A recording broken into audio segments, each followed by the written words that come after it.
Assalamualaikum warahmatullahi wabarakatuh. Perkenalkan, nama saya Muhammad Rehan. Saya dari Prodi Elektronika 3A Pagi. NIM saya 321190108. Jadi saya akan menjelaskan apa itu difabel. Difabel atau disabilitas merupakan kondisi pembatasan aktivitas dikarenakan adanya keterbatasan fisik, intelektual, mental, atau sensorik dalam jangka waktu yang lama.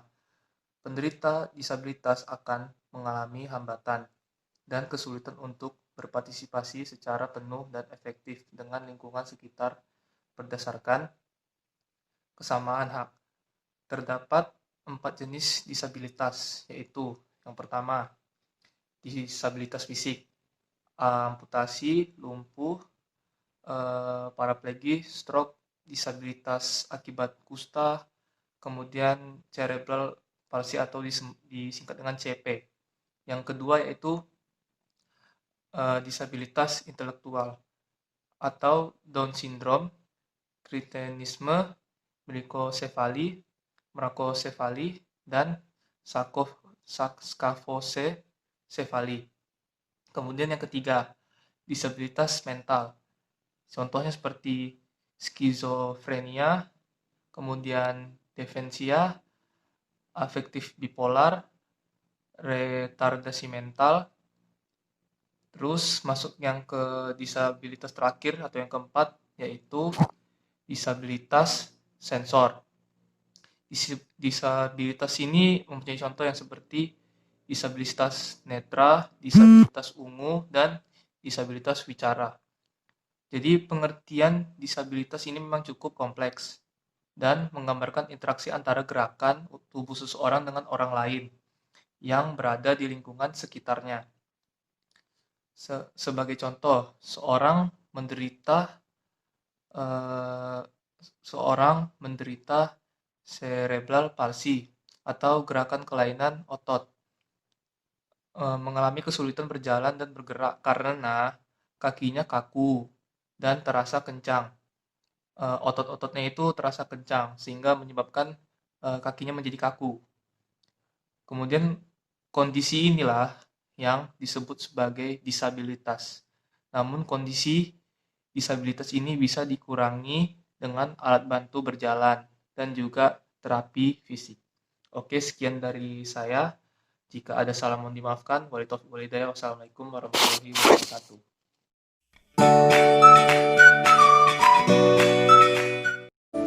Perkenalkan, nama saya Naomi Adelis Kasamosir, NIM 3211909, Prodi Elektronika 3A.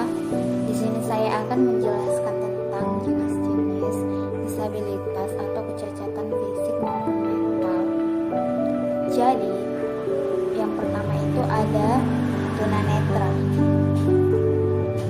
Tunanetra atau kecacatan fisik tidak dapat melihat maupun buta.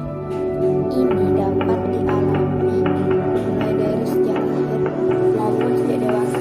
Sejak dewasa itu bisa jadi karena kecelakaan tertentu. Yang kedua ada tunanetra atau kecacatan fisik, di mana seorang tidak dapat mendengar atau melihat. Yang sama seperti tunanetra tadi.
dalam menangkap sesuatu, lemah dalam daya tangkapnya.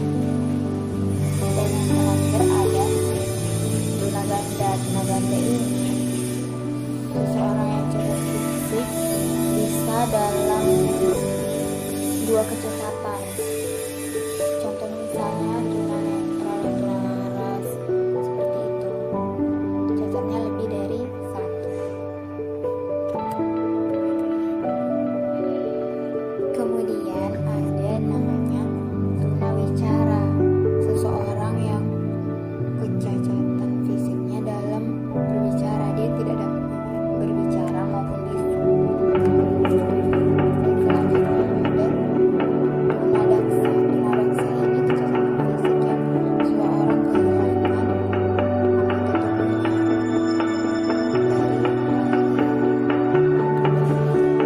dari dewasa. Pemerintah Indonesia berperan dalam memberdayakan penyandang disabilitas yang kecacatan fisik. Dalam pemerintahan, program kebijakannya itu cuman belas kasihan. Jadi dalam undang-undangnya juga kurang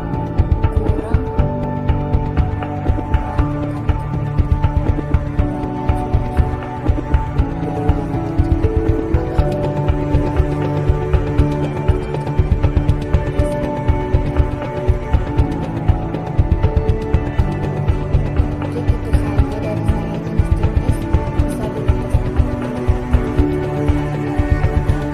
dan pemberdayaan. Sekian dari saya, terima kasih.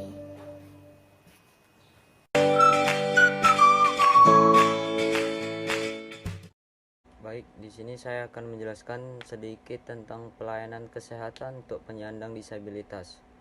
Penyandang disabilitas memiliki hak untuk memperoleh standar kesehatan tertinggi yang bisa dicapai tanpa diskriminasi karena disabilitas.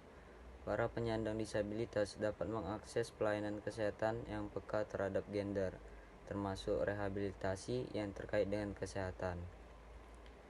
Jadi ada pelayanan kesehatannya itu, yang pertama dia rehabilitatif atau yang biasa disebut rehabilitasi.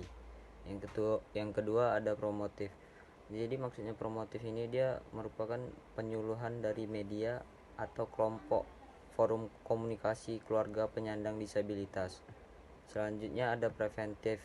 Preventif ini maksudnya pengendalian faktor risiko, tata laksana dini penyakit dan pencegahan komplikasi penyakit dasar maupun penyerta.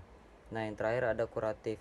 Kuratif itu maksudnya pelayanan pengobatan mulai dari tingkat dasar sampai tingkat rujukan di RSU dan RS khusus seperti rumah sakit jiwa, mata, kusta, paru, stroke dan sebagainya.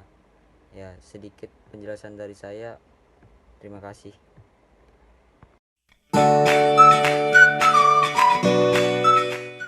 Warahmatullahi wabarakatuh. Perkenalkan, nama saya Muhammad Irsa Asabri Harahap dari Elektronika 3A dengan NIM 3211901007 dari Politeknik Negeri Batam.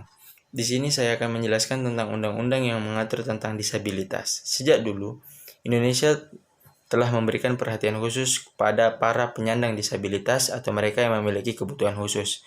Hal ini dibuktikan dengan adanya Undang-Undang Nomor 4 Tahun 1997 tentang penyandang cacat. Namun, seiring berjalannya waktu, undang-undang tersebut tidak lagi sesuai dengan kebutuhan para penyandang disabilitas. Oleh karena itu, dikeluarkan Undang-Undang baru Nomor 8 Tahun 2016 tentang penyandang disabilitas. Dalam Undang-Undang Nomor 8 Tahun 2016 tentang penyandang disabilitas, dijelaskan secara lengkap mengenai hak-hak apa saja yang didapat oleh pemilik kebutuhan khusus. Seperti yang tertera dalam Pasal 5 Ayat 1, disabilitas memiliki hak sebagai berikut, seperti hidup, bebas dari stigma, privasi, keadilan, dan perlindungan hukum, pendidikan, pekerjaan, kewirausahaan, dan lain-lain. Penjelasan Pasal 5 Ayat 1, penyandang disabilitas memiliki hak yang sama dengan warga Indonesia lainnya yang tidak memiliki kebutuhan khusus. Terlepas dari keterbatasan yang mereka miliki, penyandang disabilitas tetap berhak untuk mendapatkan penghidupan yang layak dan bebas dari stigma dan diskriminasi, serta memberikan alat-alat yang dapat memudahkan mereka untuk menjalani aktivitas sehari-hari. Selain itu, dijelaskan secara umum tentang hak-hak penyandang disabilitas melalui pasal 5 ayat 1, dan ada juga hak-hak khusus yang diberikan pada penyandang disabilitas perempuan ataupun wanita. Hal ini dijelaskan pada pasal 5 ayat 2 yang berbunyi, selain hak penyandang disabilitas sebagai dimaksud pada ayat 1, perempuan dengan disabilitas memiliki hak atas kesehatan reproduksi, menerima atau menolak penggunaan alat kontrasepsi, atau mendapatkan perlindungan lebih dari perlakuan diskriminasi berlapis, dan untuk mendapatkan perlindungan lebih dari tindakan kekerasan termasuk kekerasan ataupun eksploitasi seksual. Anak-anak penyandang disabilitas pun memberi perhatian khusus. Hak mereka dijelaskan secara rinci pada pasal 5 ayat 3 yang berbunyi, selain hak penyandang disabilitas bagaimana dimaksud pada ayat 1, dan anak penyandang disabilitas memiliki hak seperti mendapatkan perlindungan khusus dari diskriminasi, penelantaran, pelecehan, eksploitasi, serta kekerasan dan kejahatan seksual, mendapatkan perawatan dan pengasuhan keluarga atau keluarga pengganti untuk tumbuh kembang secara optimal, dilindungi kepentingannya dalam pengambilan keputusan, perlakuan anak secara manusiawi sesuai dengan martabat dan hak anak, pemenuhan kebutuhan khusus, perlakuan yang sama dengan anak lain untuk mencapai integrasi sosial, pengembangan individu, dan mendapatkan pendampingan sosial. Itulah hak-hak wajib didapatkan oleh penyandang disabilitas berdasarkan peraturan Undang-Undang Nomor 8 Tahun 2016 yang baru dikeluarkan setelah dihapuskannya Undang-Undang Nomor 4 Tahun 1997 tentang penyandang disabilitas. Dengan adanya peraturan tersebut, diharapkan penyandang disabilitas tidak lagi mengalami diskriminasi dan tetap mendapatkan hak yang sama seperti masyarakat Indonesia lainnya yang tidak memiliki kebutuhan khusus. Dari materi yang sudah dijelaskan oleh teman-teman sebelumnya tadi, di sini saya akan menyimpulkan sedikit tentang apa itu disabilitas. Jadi, disabilitas itu merupakan kondisi pembatasan aktivitas dikarenakan adanya keterbatasan fisik, intelektual, mental, atau sensorik dalam jangka waktu yang lama. Secara umum, istilah disabilitas berasal dari serapan kata disability atau disabilities yang diartikan ketidakmampuan. Sedangkan difabel berasal dari kata different ability atau kemampuan yang berbeda. Mungkin hanya itu yang bisa saya sampaikan. Kurang lebihnya saya mohon maaf. Wabillahi taufiq wal hidayah. Wassalamualaikum warahmatullahi wabarakatuh.